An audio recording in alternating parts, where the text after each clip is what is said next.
ബാബുക്കുഞ്ഞോ? ബാബുക്കുഞ്ഞ് എന്തൊക്കെയുണ്ട് കുമാരേട്ടാ? കുഞ്ഞ് എവിടെയായിരുന്നു? നമ്മുടെ വീട്ടിലെ കാര്യം വല്ലതും അറിയാവോ? കുഞ്ഞ് പോയ അന്ന് മുതൽ നമ്മുടെ വീട്ടിലൊരു മൂശായിട്ട കാര്യം പോലെയായി.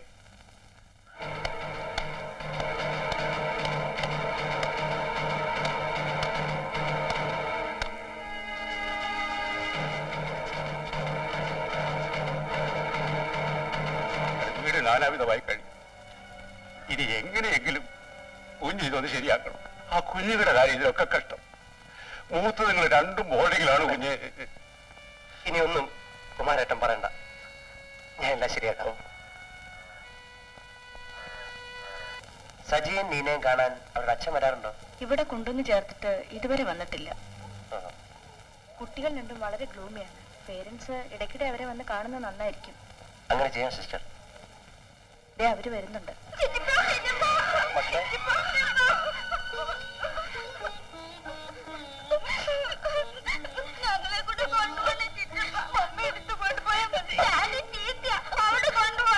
അങ്ങനെ പറയരുത്, ഡാഡി നല്ല ഡാഡിയാണ്.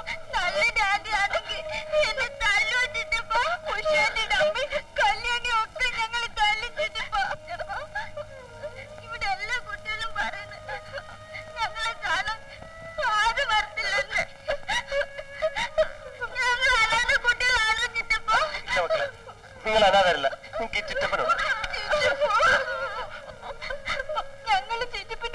മക്കളെ അടുത്ത ആഴ്ച വന്ന് ചിറ്റപ്പൻ കൂട്ടിക്കൊണ്ടു. പ്രോമിസ്.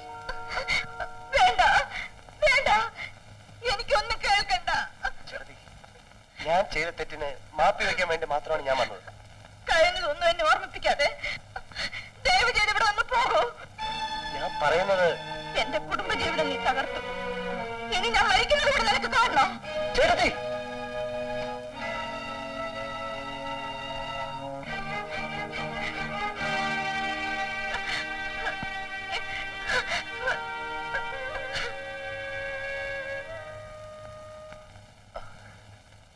അവൻ ഇതെവിടെ പോയിട്ട് വരുന്നു? നരകത്തില്. വേണ്ട, നീ ഒരു മനുഷ്യനാണെന്ന് ഞാൻ വിചാരിച്ചു.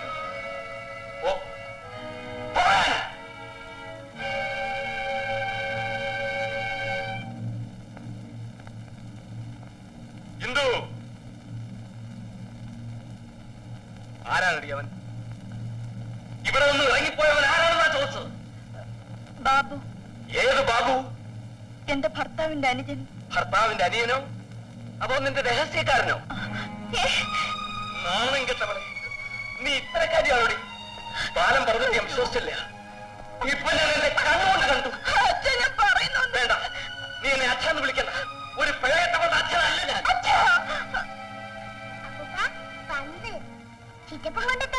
അവന്റെ ഒരു ചിറ്റപ്പൻ. എടീ, ഒരു കാര്യം പറഞ്ഞേക്കാം. കല്യാണം കഴിഞ്ഞാൽ ഭാര്യ താമസിക്കുന്നത് ഭർത്താവിന്റെ വീട്ടില. നാളെ തന്നെ നീ അവിടെ പോണം. അവന്റെ കാല് പിടിച്ച് മാപ്പ് പറയണം.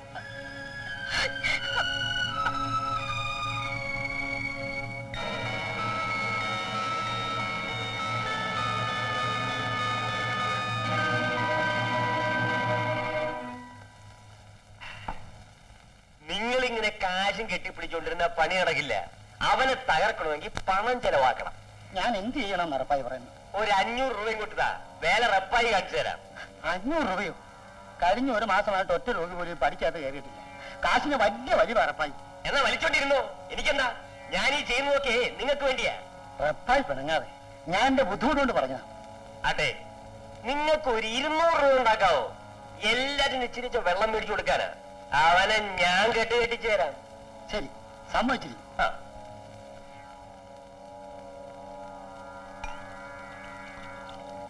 നിങ്ങൾ എന്തിനു മനുഷ്യ ബാംഗ്ലൂരിൽ നിന്ന് ഓടിപ്പടിച്ച് ഇപ്പൊ ഇങ്ങോട്ട് പോകുന്നത്? നീ 5000 രൂപയല്ല എന്റെ ഈ തന്നത്. അത് ഞാൻ കെട്ടിടത്തിന് അഡ്വാൻസ് കൊടുത്തു. ഇപ്പൊ പണി തുടങ്ങാൻ എന്ത് ചെയ്യും? കാശുണ്ടാക്കാതെ ഒന്നും നടക്കത്തില്ല. അത് ഇവിടെ എങ്ങനെ ഇരിക്കുന്നു? അവൻ അവക്ക് കുറച്ച് സ്വർണം മേടിച്ചു കൊടുത്തിട്ടുണ്ട്. എന്നാ നമുക്കിത് വിൽക്കാം. നിങ്ങൾക്ക് അതല്ലേ അറിയാവൂ. പിന്നെ കാശ് എന്ത് ചെയ്യും? കാശുണ്ടാക്കാൻ ഒരു വഴി ഞാൻ കണ്ടുപിടിച്ചു വെച്ചിട്ടുണ്ട്. എന്താണ്?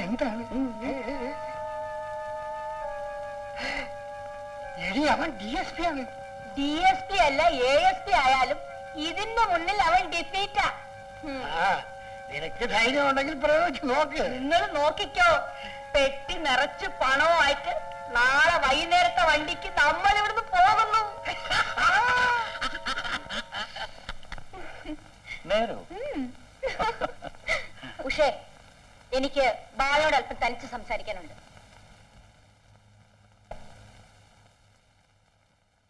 ബാല, എന്താ അമ്മായി? ഉഷയും നീയും ഇനിയും ഇങ്ങനെ ചിരിച്ചും കളിച്ചും നടക്കാൻ പറ്റില്ല. എന്തുണ്ടായി? എന്തുണ്ടായെന്നോ? ഉഷ ഗർഭിണിയാണ്.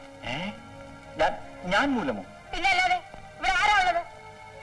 ഓ, അത് ശരിയാ. എന്റെ മോൾ എട്ടും പൊട്ടും തിരിയാത്ത കുട്ടിയായിരുന്നു. ഞാൻ അവളെ നശിപ്പിച്ചത്. നീ തന്നെ ഉടനെ പരിഹാരം ഉണ്ടാക്കണം. ഞാൻ എന്ത് ചെയ്യണമെന്നാണ് അമ്മായി പറയുന്നത്? നീ അവളെ വിവാഹം ചെയ്യണം. വിവാഹമോ? പിന്നെ എനിക്ക് ഭാര്യയും 3 കുട്ടികളുമുണ്ട്. വേറെ മാർഗമൊന്നുമില്ലേ? വേറെന്ത് മാർഗം? വല്ല മരുന്നും കൊടുത്ത് എന്റെ മോളുടെ ആരോഗ്യം നശിപ്പിക്കാൻ ഞാൻ സമ്മതിക്കില്ല. ചിരിക്കണ്ട, എന്റെ മനസ്സിൽ തീ ആളി കത്തുകയാ. ഉഷേ, ഉഷേ,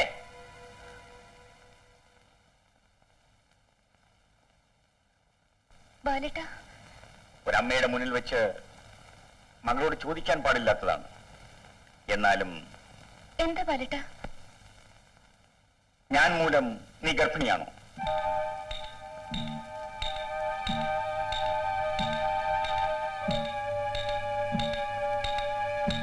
പറയൂ. അതെ. അതെ. അമ്മായി, ആരും അറിയാതെ ഇതൊന്ന് ഒതുക്കി തീർക്കാമോ? 2 ലക്ഷം രൂപ തന്നേക്കാം. 2 ലക്ഷമോ? അതുകൊണ്ട് പേറ്റ് പറയാനില്ലല്ലോ. പതുക്കെ ഒരു 4 ലക്ഷം രൂപയായാലോ? 4 ലക്ഷമോ? ശരി, രൂപ എന്റെ കൈ തരണം. അമ്മാവന്റെ കൈ കൊടുക്കാൻ പറ്റില്ല. അവളെ പെറ്റ് വളർത്തിയത് ഞാനാ.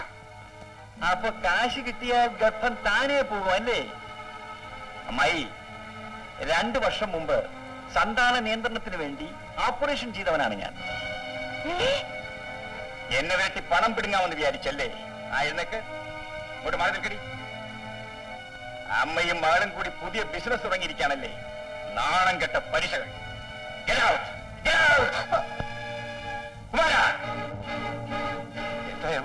എല്ലാത്തിനും ഈ നിമിഷം ഇവിടെ അടിച്ചിറക്കണം. ഏറ്റമല്ലേ അടിച്ചിറക്കി 20 തളിച്ചേക്കാം.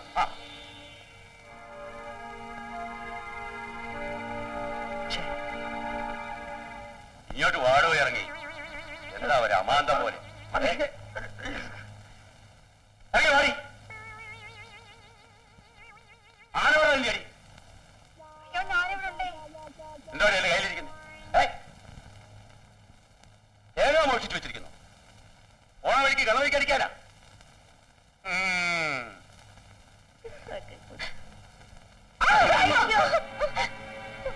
നിങ്ങളെ വളരെ ആഘോഷമായിട്ട് ഇവിടുന്ന് പറഞ്ഞു വിടേണ്ടതാണ്. പക്ഷേ ഏമാലിനെ ഓർത്തിട്ട് ഞാനത് ചെയ്യുന്നില്ല. നിനക്കോടാ അറിയാവോടാ? നിനക്കോ? നിനക്കോടി? ഓ, നീ കുറെ ഓടിയവളാണല്ലോ. ഇവിടുന്ന് ഓടിയാൽ ബസ് സ്റ്റാൻഡിൽ ചെന്നേ തിരിഞ്ഞു നോക്കാവൂ.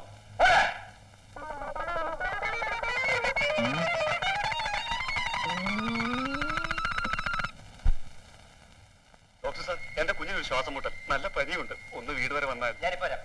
അല്ലപ്പാ സാർ, എന്റെ ബാഗ് എടുത്തോണ്ടിരും.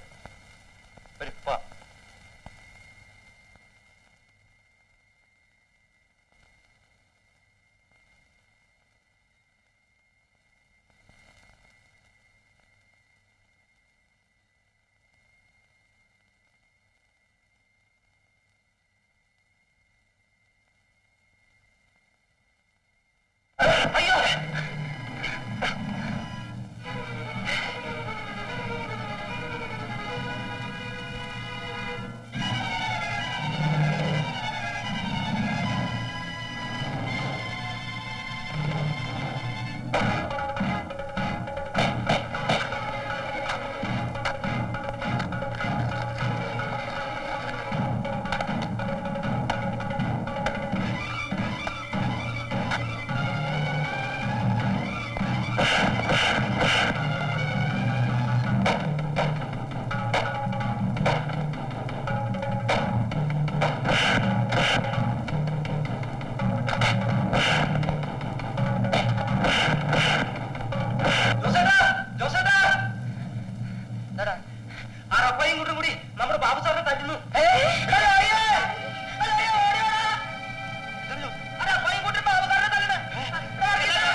ബാലേന്ദ്രൻ ഹിയർ.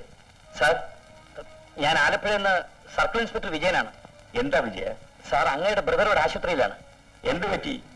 ഒരു സംഘട്ടനത്തിൽ കുത്തേറ്റതാണ്. I C. സാർ ഇവിടം വരെ ഒന്ന് വന്നാ കൊള്ളാം. എന്തിനാ? അല്പം സീരിയസ് ആണ്. നേരിട്ട് പറയേണ്ട ചില കാര്യങ്ങളുണ്ട്. ശരി, ഞാൻ വരാം. Okay sir.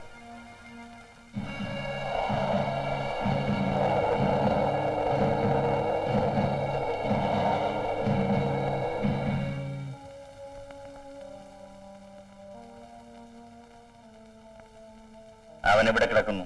ഓപ്പറേഷൻ റൂമിലേക്ക് കൊണ്ടുപോയി സാർ. അല്പം മുമ്പ് ഒരു ബോധമുണ്ടായിരുന്നു. ഓരോരുത്തരും ചെയ്ത തെറ്റിന്റെ ഫലം അനുഭവിക്കാതെ പറ്റും. ബാബുവിന്റെ മരണമൊഴി എടുത്തു കഴിഞ്ഞപ്പോൾ എന്നെ അടുത്ത് വിളിച്ചു. സാറിനുള്ളൊരു ലെറ്റർ എന്നെ കൊണ്ട് എഴുതിപ്പിച്ചു. ഇതാ.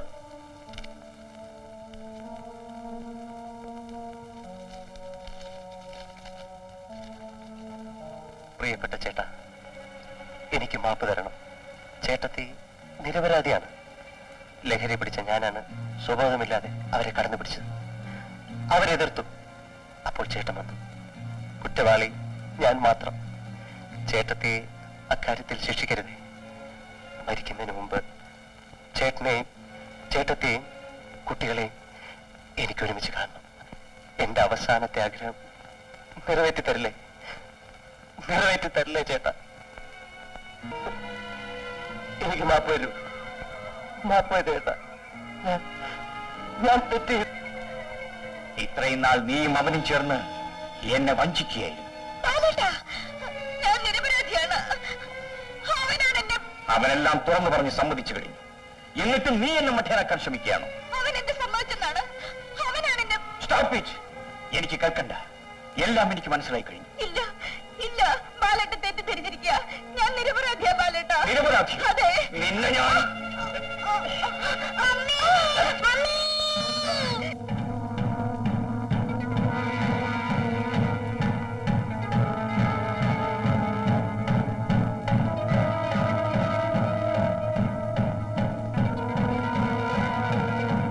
വിജയ, എനിക്കിപ്പോ തന്നെ ബാബുവിനെ കാണണം. ക്ഷമിക്കണം സാർ, ബാബു ഓപ്പറേഷൻ തിയേറ്ററില്ല. 2 മണിക്കൂറെങ്കിലും ആവുമെന്ന ഡോക്ടർ പറഞ്ഞു. എങ്കിൽ ഉടനെ ഒരു ഡ്രൈവർ ഏർപ്പാട് ചെയ്ത് സാർ. എനിക്ക് വൈഫ് ഹൗസിൽ ഒന്ന് പോകണം. I can't drive. പിന്നെ കുമാരന് ഫോൺ ചെയ്ത് കുട്ടികളെയും കുട്ടിക്കൊണ്ട് ഉടനെ ഇവിടെ വരാൻ പറയും. ശരി സാർ.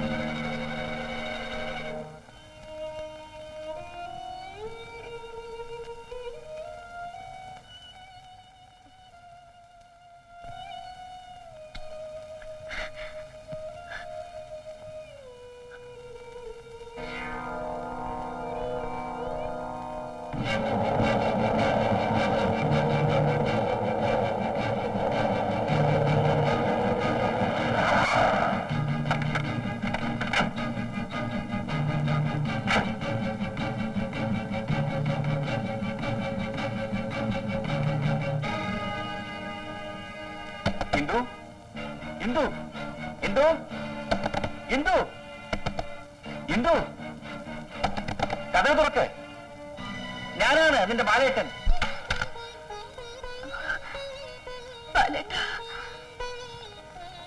ഇന്ദു, എനിക്കെല്ലാം മനസ്സിലായി. എനിക്ക് മാപ്പ് തരൂ. ഇന്ദു, നീ എന്തായി കാണിച്ചത്?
ചേട്ടന്റെ പിണക്കമെല്ലാം തീർന്നടാ.